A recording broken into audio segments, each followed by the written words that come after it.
Salut et bienvenue dans cette vidéo. Moi, je suis Fawaz Salifou. Je suis expert en marketing digital, entrepreneur digital. J'aide les entreprises, les particuliers à gagner beaucoup plus d'argent grâce au marketing digital. Alors, depuis un certain temps, il y a des événements qui se déroulent dans notre continent, sur notre continent. Et puis, vu la gravité de cette situation, chaque jeune intervient et puis donne ses opinions et donne son avis, s'interroge, d'accord? Je me suis dit dans mon petit coin, moi qui suis-je pour intervenir dans ce débat qui oppose des pays, qui oppose des présidents, des grandes institutions, qui oppose des grandes institutions, qui suis-je? Mais à force d'évoluer, je vois des gens intervenir. Je me dis, bon, au final, il faudrait que chacun donne sa pierre à l'édifice. Alors moi, en tant que jeune africain, je pense qu'il est vraiment temps que l'Afrique se réveille. D'accord? Il est vraiment temps que l'Afrique se réveille parce qu'il y a des choses que nous entendons. Et quand tu as un peu de cervelle, c'est-à-dire que tu as été à l'école un peu, même si tu n'as pas été à l'école, tu réfléchis un tout petit peu, tu comprends que vraiment, c'est quand même bizarre, c'est quand même très bizarre. Et il y a des choses, tu entends, tu te demandes, mais comment est-ce que c'est possible? Il y a des choses, tu vois, et puis tu te demandes, mais comment est-ce que c'est possible? Alors, actuellement, on a en Afrique déjà, depuis 2021, il y a des coups d'État. C'est-à-dire en 2021, il y a un coup d'État au Mali, en 2022, coup d'État au Burkina Faso, et en 2023, coup d'État au Niger. Mais c'est surtout le coup d'État du Niger qui est en train de prendre feu actuellement parce que c'est le plus récent. Mais il y a quelque chose que moi, je n'ai pas compris dans cette histoire, en tout cas en ce qui concerne le Niger. D'après ce que moi j'ai entendu, parce que souvent c'est les on-dit, mais les on-dit finissent par souvent être la réalité. Surtout dans notre pays ici au Bénin. Moi je suis béninois, je suis dans notre pays ici au Bénin. Les on-dit finissent par devenir la vérité. Les on-dit disent quoi? Que depuis que le président, bon l'ex-président, on va parler maintenant de l'ex-président, depuis que l'ex-président est venu au pouvoir, il a eu plus de 5 tentatives de coup d'État. Est-ce qu'on est d'accord? Il a eu 5 tentatives de coup d'État. Maintenant, il se fait que celui qui a fait le coup d'État actuel est la personne qui a aidé le chef d'État à éviter ce coup d'État. Ça devient compliqué. Qu'est-ce qui s'est passé? Qu'est-ce qui s'est passé? Qu'est-ce qui n'a pas marché? Donc, celui qui aidait le président à éviter les coups d'État, c'est lui qui a maintenant fait le coup d'État. Selon les on-dit, c'est-à-dire que quoi? Le président, en tant que président et chef suprême de l'armée, donne des ordres à l'armée, à toute l'armée. Il se fait que le Niger est un pays où le terrorisme a quand même une dose très élevée. Donc, les militaires, parfois, ont la chance de repérer des terroristes. Je prends un exemple tout simple, on repère un terroriste dans une zone X. D'accord? En tant que chef suprême des armées, on a besoin de son ordre pour pouvoir intervenir sur le terrain. Donc l'armée, son armée, c'est-à-dire l'armée nigérienne, appelle depuis le palais pour demander l'ordre d'attaquer les terroristes. Donc, et maintenant, le président, lui, dit que non, il faut que l'armée nigérienne attende l'armée française. Parce que n'oubliez pas, la France a plus de 1500 soldats au Niger. Il faut que l'armée nigérienne attende l'armée française. Mais le paradoxe est que l'armée française ne prend pas ses ordres du président nigérien. Donc, pour que l'armée française puisse bouger, il faut que le président français lui donne l'ordre. Donc, ça voudrait dire indirectement que les soldats nigériens ne peuvent pas intervenir si le président français n'a pas donné l'ordre d'intervenir. Là, ça devient un problème. Donc, du coup, en attendant l'ordre venant du président français, parce que c'est le président français qui va donner l'ordre à son armée du Niger, parce qu'en réalité, l'armée est là, l'armée est au Niger parce qu'il veut aider l'armée nigérienne à combattre les terroristes. Sur le projet, un projet qu'ils ont nommé un projet Barkhane, si je ne me trompe. Donc c'est encore de ce projet Barkhane-là qui dit il y a 15 ans ou 10 ans, je crois, que l'armée française est au Niger pour aider à combattre les terroristes. Mais le problème, c'est que l'armée française qui est au Niger ne prend pas ses ordres du président nigérien. Il faut que ce soit le président français qui donne les ordres à l'armée française de la base, qui est sur la base du Niger. Là, ça devient compliqué. Donc, l'armée du Niger, en attendant les ordres venant de la France pour ses soldats, se rend compte au bout de quelque temps que les terroristes qu'ils avaient repérés ont pris la tangente. Du coup, il n'y a plus possibilité d'intervention. Ça devient compliqué. Donc, à chaque fois que l'armée nigérienne a des opportunités d'appréhender les terroristes, elle n'y arrive pas parce qu'il faut le renfort des armées françaises. Alors que les armées françaises doivent prendre leurs ordres du président français. Ça devient très compliqué et très bizarre. Parce que si on prend un exemple terre à terre, c'est-à-dire que moi, Fawaz, d'accord, j'ai un champ de manioc, et puis je demande à mon frère ou bien à mon voisin, Jacques, vu qu'il a des enfants, de me donner 2 de ces garçons pour qu'ils m'aident à aller travailler dans mon champ de manioc. D'accord? Du coup, quand on arrive dans mon champ de manioc, si, avant que les enfants de Jacques ne fassent un travail, il faut qu'ils appellent le père pour demander, papa, il y a tel travail à faire, il y a tel travail à faire. Est-ce que nous pouvons le faire? Est-ce que vous comprenez ce que je dis? Je suis en train de paraphraser, genre, donner un exemple terre à terre pour que les gens puissent comprendre. Donc, j'ai demandé l'aide de mon voisin Jacques, qu'il m'envoie ses 2 enfants, ses 2 garçons, pour qu'ils puissent m'aider dans mon champ de manioc. Mais le problème, c'est que pour que les enfants de Jacques travaillent, il faut qu'ils aient l'ordre venant directement de leur père. Mais est-ce que dans la réalité, ça se passe ainsi? Ça ne se passe pas comme ça. Parce que les enfants de Jacques ne peuvent pas attendre l'ordre venant de leur papa avant d'exécuter une tâche que je les ai donnée alors qu'on est au champ. Déjà que Jacques a déjà accepté que ses enfants m'accompagnent, c'est qu'il les a donnés, il m'a donné le plein droit de leur demander les activités, de leur demander de me faire des travaux. Si je dis, coupez-moi cette tranche d'arbre, ils ne vont pas attendre de demander à leur papa, est-ce qu'on va couper la tranche d'arbre? Bon, bref, voici un peu de façon caricaturée ce qui se fait. Donc, en fait, donc ça devient compliqué. En dehors de ça, c'est-à-dire que ça fait partie des raisons pour lesquelles il y a eu comment on dit là? Bref, il paraît qu'il ne faut pas dire le mot maintenant. Dans notre pays, c'est pas bon de dire le mot. Du coup, il paraît que c'est à cause de ça, il y a eu ça.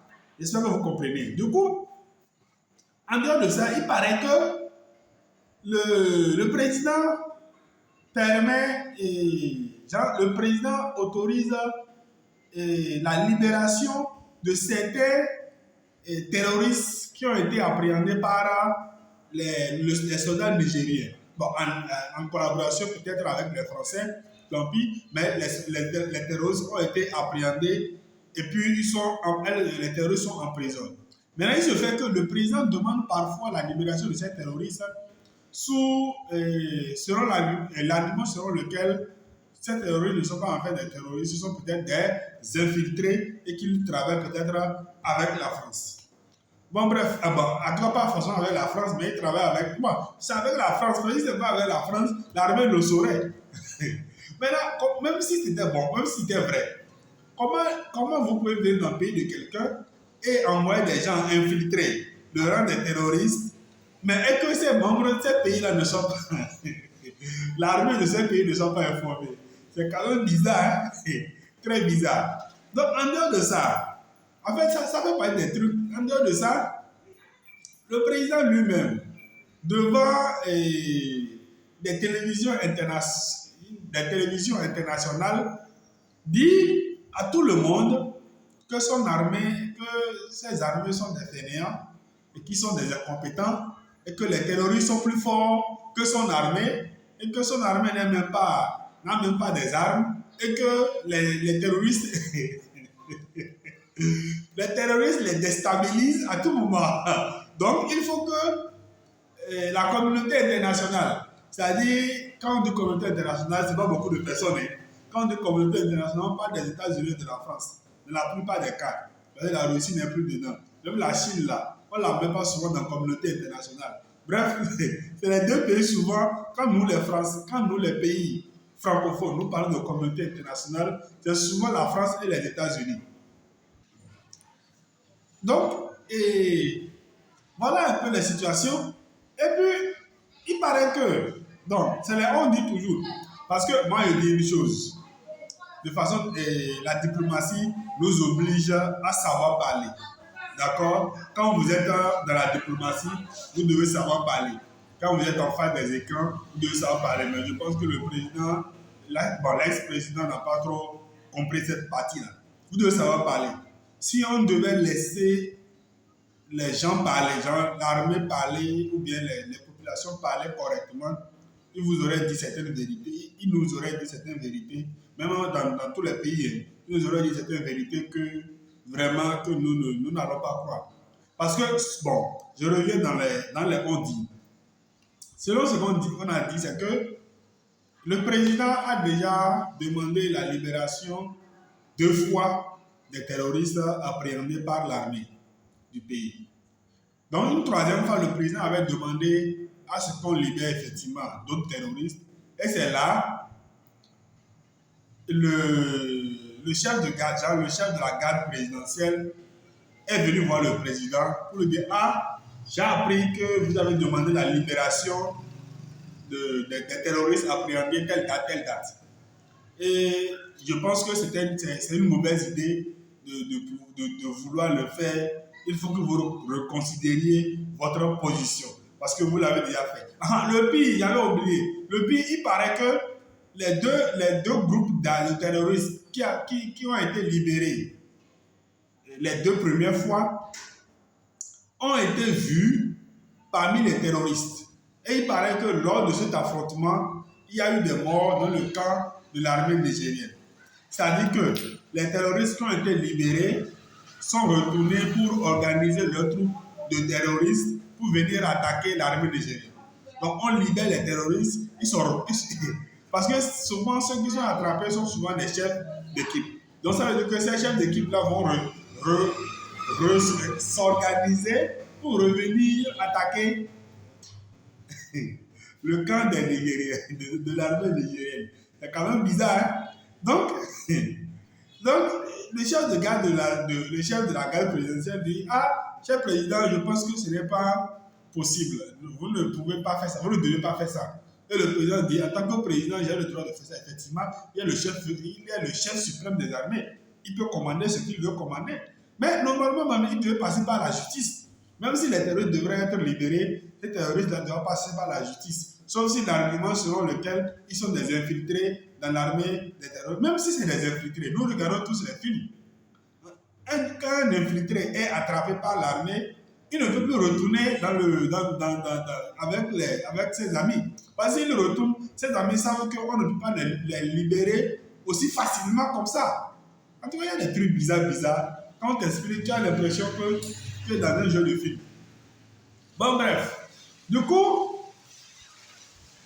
le chef de la garde présidentielle dit au président: si vous refusez de changer d'avis, alors je pense que vous n'allez plus sortir de ce bureau. Donc c'est là qu'il y a un coup d'état fait. Bon, bref, c'est ce que j'ai appris à des amis nigériens, etc., etc.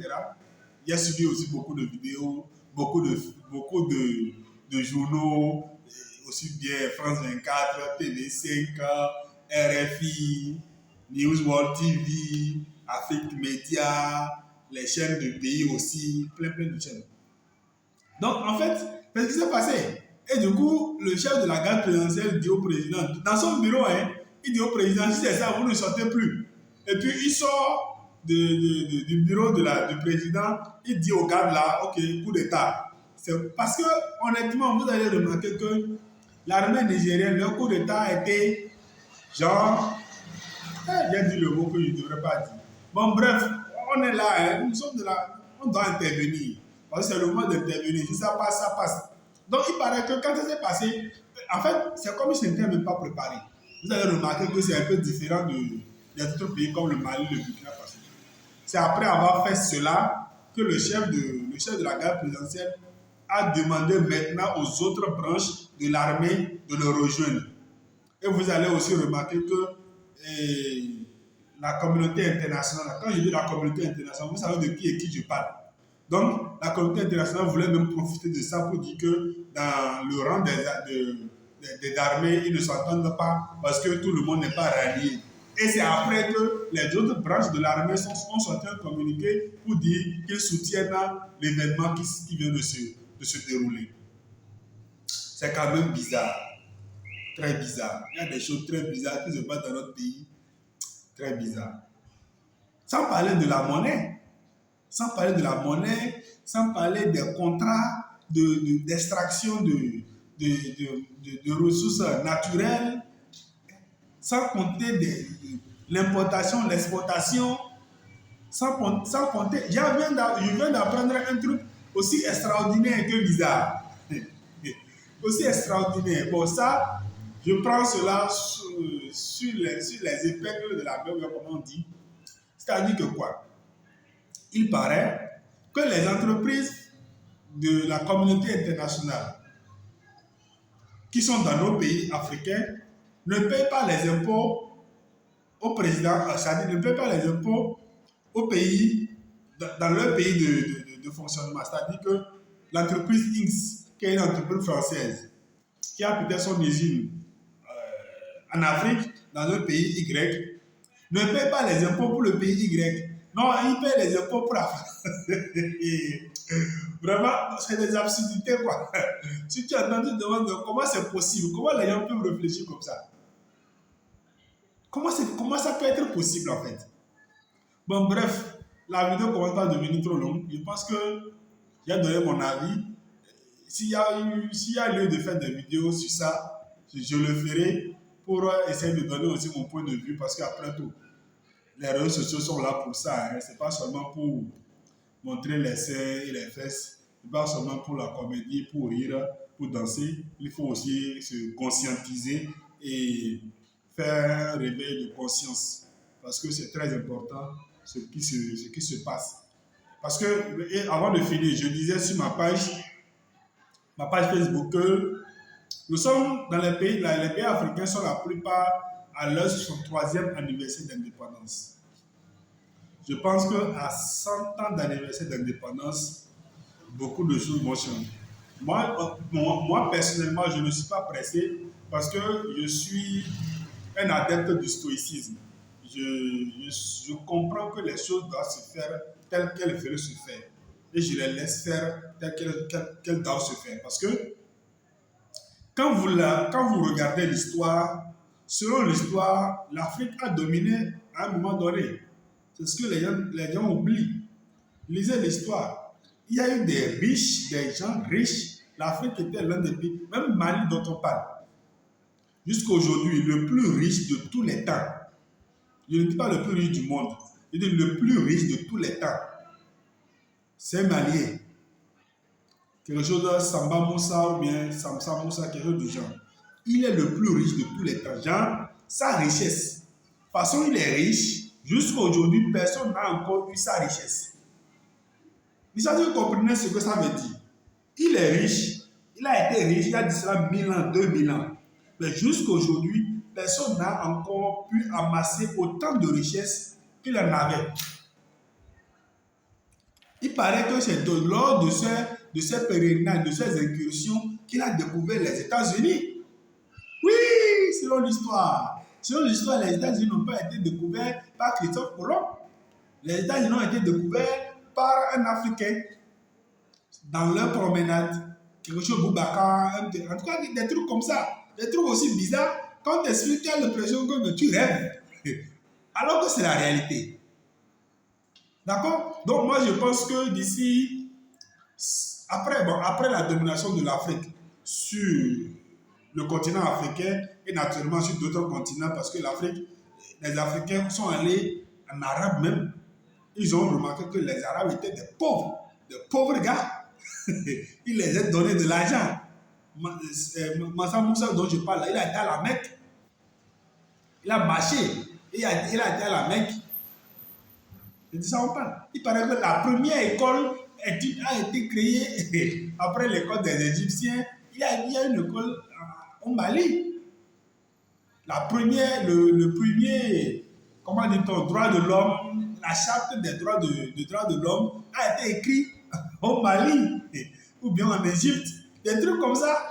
Donc moi je pense que c'est une question de roue. C'est une roue en fait. Je pense que le monde c'est comme une roue et ça tourne, ça tourne. Il y a eu 1000 ans, 2000 ans, les pays africains ont dominé le monde qu'ils connaissaient en leur temps.